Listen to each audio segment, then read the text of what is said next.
कहानी के शुरू में हम एक बच्ची को देखते हैं जिसका नाम मैडलिन था, जो बैठी अपनी मॉम से पूछ रही थी कि मॉम डैड कब आएंगे और क्या काम करते हैं। जिस पर मैडलिन की मॉम बताती है कि वो लोगों की जान लेने वाले डॉक्टर हैं और वो वापस कभी नहीं आएंगी। फिर मैडलिन अपनी मॉम की दवाइयाँ लेने ऊपर चली जाती है। तभी उनके घर में एक आदमी आता है जिसने मास्क पहना हुआ था। वो मैडलिन की मॉम से पूछता है कि तुम्हारे हस्बैंड कहाँ पर हैं? उसकी मॉम जवाब देती है वो यहाँ पर नहीं है और शायद कभी नहीं आएंगे, पर तुम कौन हो और तुम्हें क्या काम था? वो आदमी बताता है कि तुम्हारे हस्बैंड ने मेरी पूरी फैमिली को मार दिया, और ये कहकर मैडलिन की मॉम को मार देता है। ऊपर मैडलिन भी गोलियों की आवाज सुन रही थी। वो आदमी अब मैडलिन को भी घर में ढूंढ रहा था। जब वो उसके कमरे में पहुंचता है तो उसको भी मारने की कोशिश करता है, पर मैडलिन उस पर ही अपनी गन से गोलियां चला देती है और उस मास्क वाले आदमी को मार देती है। फिर उसकी लाश को ठिकाने लगाने बाहर लेकर जाती है। तभी वो मास्क वाला आदमी जिंदा हो जाता है। मैडलिन जब देखती है कि वो जिंदा है तो डरकर भागने लगती है। तभी मैडलिन भागते हुए पानी के अंदर गिर जाती है क्योंकि वहाँ पर बर्फ की तह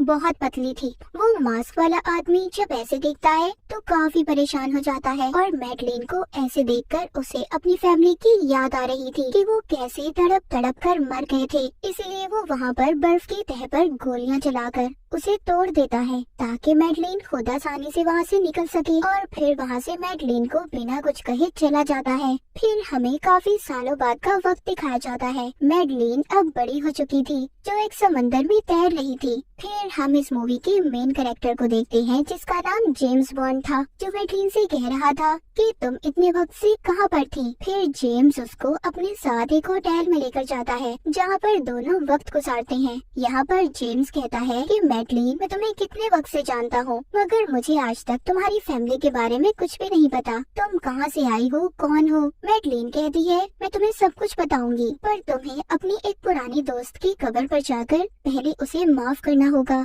और उसके बारे में मुझे एक एक बात बतानी होगी, क्योंकि जिस लड़की के बारे में मैडलिन बात कर रही थी उसने जेम्स को धोखा दिया था। इसी वजह से मैडलिन उसे ये सब करने का कह रही थी। जब जेम्स अपनी दोस्त की कब्र पर जाता है तो उसे वहाँ पर एक सिंबल निशान मिलता है, पर तभी वहाँ एक जोरदार धमाका होता है जिससे जेम्स दूर जाकर गिरता है। उधर ही एक गाड़ी भी थी जो जेम्स को मारने की कोशिश कर रही थी। जेम्स वहाँ से भागता है और उन लोगों से लड़ाई करने लगता है। वो एक आदमी का गला दबाते हुए उससे पूछता है कि तुम्हें किसने बताया मैं यहाँ पर हूँ? वो आदमी कहता है क्या तुम जानते हो जिस लड़के के साथ तुम रहते हो वो उसी आदमी की बेटी है जिसको तुमने बहुत सालों पहले मार दिया था। जेम्स अब बाइक लेकर मैडलिन के पास आता है और कहता है कि उन लोगों को कैसे पता चला कि मैं कब्रिस्तान गया था, और उसके डैड का नाम लेकर पूछता है वो तुम्हारे क्या लगते हैं? मैडलिन उससे कहती है क्या तुम पागल हो, मैं किसी को नहीं जानती और मैं किसी को क्यों कहूँगी कि कोई तुम्हारी जान ले ले। जेम्स को उस पर गुस्सा आ रहा था। वो मैडलिन को लेकर अपने साथ चला जाता है। तभी मैडलिन के फोन पर किसी की कॉल आई थी। जेम्स जब उस कॉल को सुनता है तो वो आदमी कह रहा था कि मैडलिन, तुम्हारे ऊपर तो तुम्हारे डैड नाज कर रहे होंगे। तभी वहाँ पर बहुत सी गुंडे जेम्स की गाड़ी पर हमला कर देते हैं, पर जेम्स की गाड़ी बुलेट प्रूफ थी, उस पर गोलियों का कोई असर नहीं होता। वो अपनी नई टेक्नोलॉजी वाली गाड़ी से उन गुंडों पर गोलियां चलाकर हमला कर देता है जिससे काफी लोग मारे जाते हैं। वही मैडलिन को ट्रेन में सवार करता है और कहता है कि हम वापस कभी नहीं मिलेंगे। फिर हम कुछ सालों बाद देखते हैं एक कंपनी पर कुछ गुंडे हमला कर रहे थे जो बायोटेक्निकल वेपन्स हथियार बनाने का काम करती थी। वहाँ पर जो साइंटिस्ट था उसको एक आदमी की कॉल आती है जो कह रहा था कि अगर अपनी जिंदगी चाहते हो तो सब केमिकल्स को लेकर मेरे लोगों के साथ आ जाओ। फिर वो सभी लोग वहाँ से सारे केमिकल्स को लेकर साइंटिस्ट को भी साथ लेकर अपने बॉस के पास ले आए थे। उधर दूसरी तरफ जेम्स अपने एक पुराने दोस्त से मिलता है जो उसको अपने एक साथी से मिलवाता है जो कह रहा था कि जेम्स, हम जानते हैं कि तुमने अपनी कंपनी छोड़ दी है। दरअसल जेम्स उसी कंपनी में काम करता था जहाँ पर कुछ लोग साइंटिस्ट को पकड़कर ले गए थे। वो आदमी कहता है कि मैं जानता हूँ तुमने अपनी कंपनी को छोड़ दिया है, इसीलिए मैं चाहता हूँ तुम हमारा साथ दो, हमें तुम्हारी जरूरत है। वो बताता है कि तुम्हारी कंपनी के साइंटिस्ट को जिन लोगों ने पकड़ा है उन्होंने एक कंपनी से एक बहुत ही खतरनाक केमिकल को चुरा लिया है जिससे पूरी दुनिया तबाह हो सकती है। तुम्हें हमारा साथ देकर साइंटिस्ट को छुड़वाना होगा जो एक ग्रुप के कब्जे में है और वो दूसरे शहर में है। जेम्स अब अपने अगले मिशन पर निकल जाता है, पर जेम्स इस मिशन पर अकेला नहीं था। उसके साथ एक लड़की थी जो पहले भी इसके साथ काम किया करती थी। अब उस शहर में पहुंचकर जेम्स एक और लड़की से मिलता है जो इसके दोस्त की साथी थी जिसने इसे मिशन पर भेजा था। वो बहुत खूबसूरत थी, इसीलिए जेम्स की बहुत जल्दी उससे दोस्ती हो गई थी। वो मिलकर अब एक पार्टी में जाते हैं जो पार्टी उन आदमियों के लीडर ने दी थी जिनके कब्जे में साइंटिस्ट था। उनका लीडर तो वहाँ पर मौजूद नहीं था, पर उसके आदमियों ने सब पर नजर रखी हुई थी। दरअसल इस ग्रुप का लीडर एजेंट्स के कब्जे में था। अब वहाँ पर जब लीडर को पता चलता है कि जेम्स भी इस पार्टी में है तो साइंटिस्ट को केमिकल हथियार को सब पर चलाने का कहता है क्योंकि साइंटिस्ट उसके कब्जे में था। लीडर चाहता था कि जेम्स तड़प तड़प कर मर जाए, पर ऐसा नहीं होता। साइंटिस्ट पहले ही उस हथियार में डीएनए को बदल देता है क्योंकि उस हथियार में जिस इंसान का भी डीएनए होगा वो केमिकल सिर्फ उस इंसान पर असर करेगा। इसलिए साइंटिस्ट दूसरे ग्रुप के लोगों का डीएनए डाल देता है जिससे अब वो लोग पार्टी में मरने लगे थे। अब साइंटिस्ट भी ये देखकर काफी खुश था क्योंकि उसके बनाए हुए केमिकल हथियार काम कर रहे थे। जेम्स ने साइंटिस्ट को बचा लिया था और उसको अपने साथ लेकर जाने ही वाला था। तभी वहाँ पर दूसरे ग्रुप के लोग आकर साइंटिस्ट को अपने साथ ले जाते हैं। वहाँ सभी ग्रुप्स की लड़ाई हो जाती है जिसमें जेम्स का साथ उसकी दोस्त की साथी भी दे रही थी जो सबको एक एक करके मार देती है। इन्होंने साइंटिस्ट को भी उन लोगों से छुड़वा लिया था।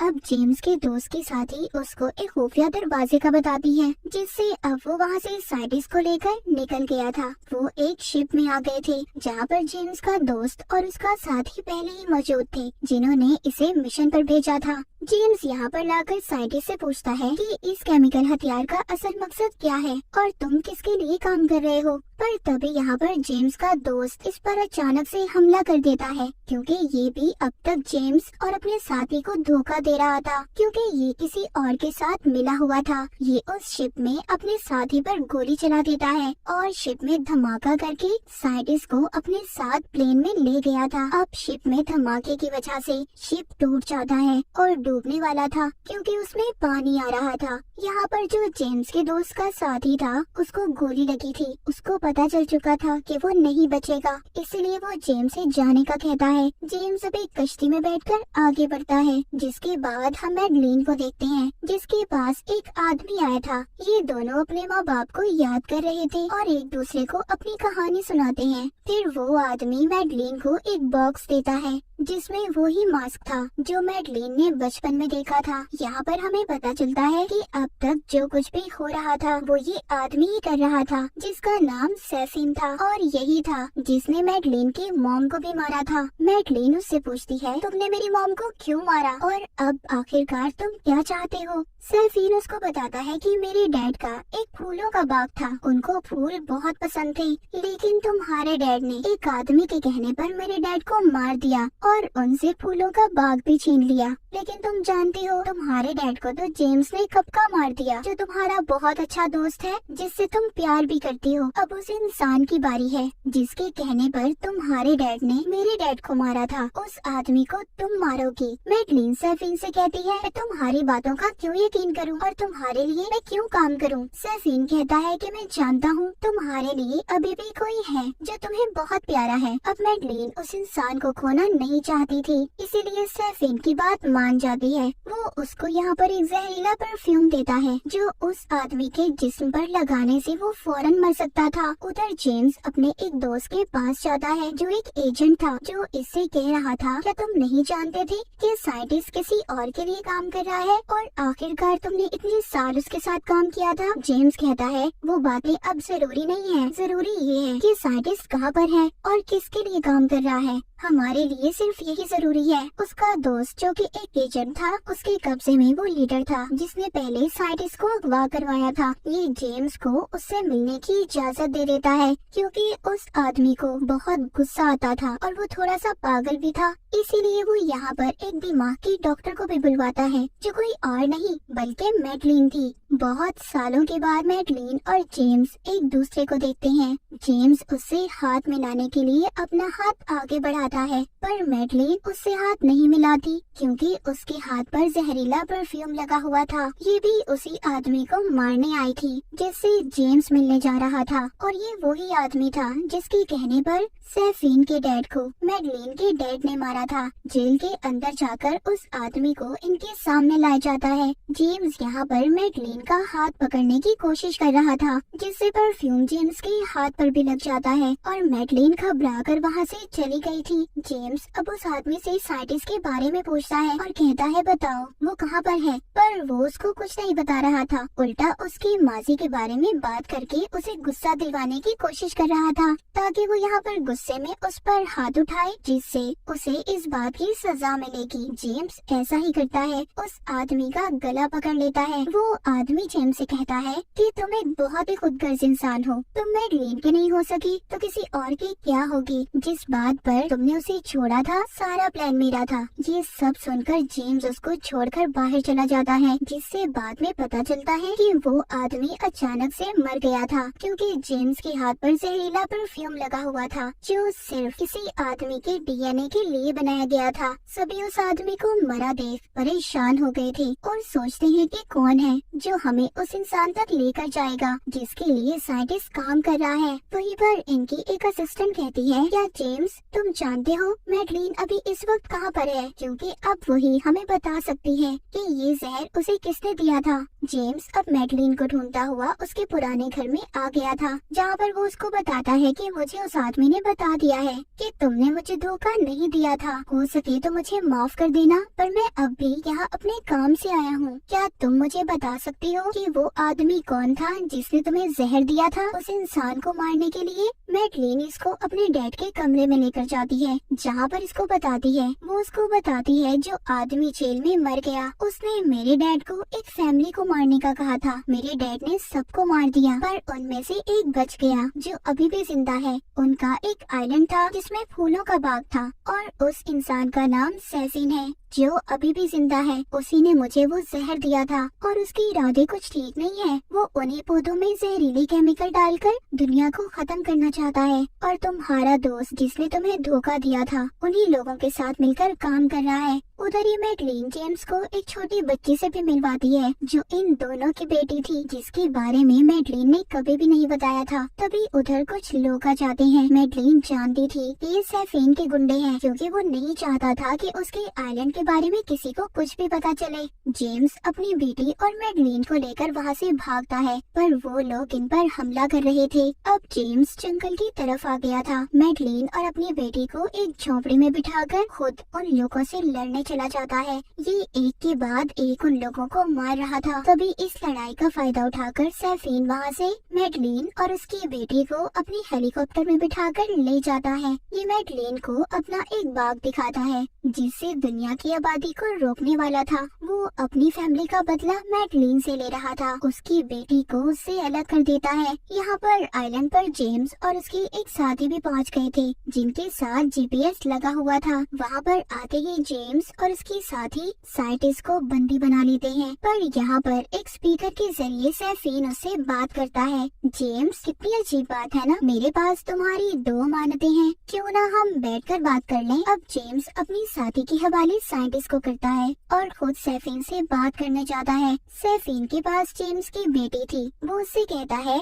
देखो मैं खून खराबा नहीं चाहता और तुम आराम से मेरे आदमी को मेरे हवाले कर दो। अपनी फैमिली को लेकर चुपचाप यहाँ से चले जाओ। और हाँ, अगर तुमने मेरे जहरीले पौधों को खराब करने की कोशिश की तो अच्छा नहीं होगा। मैं तुम्हें ऐसी मौत मारूंगा कि तुम सोच भी नहीं सकते।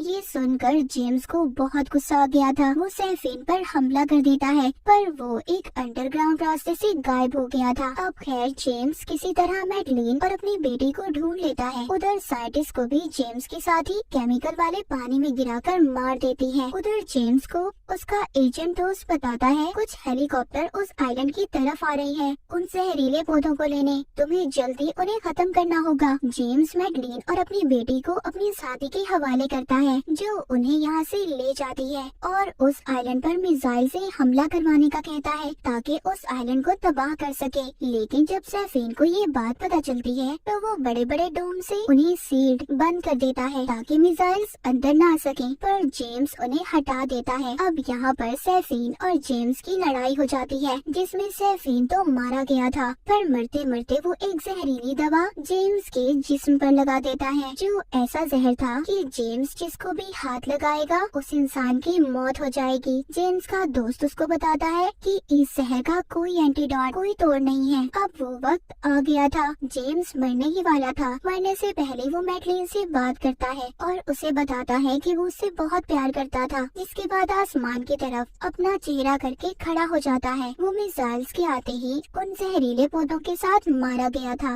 ये देखकर सब बहुत दुखी हो गए थे। मैडलिन भी बहुत रो रही थी। जेम्स ने सबको बचाने की खातिर अपनी जान दे दी थी और जेम्स की इसी बहादुरी के साथ ये मूवी यहीं पर खत्म हो जाती है।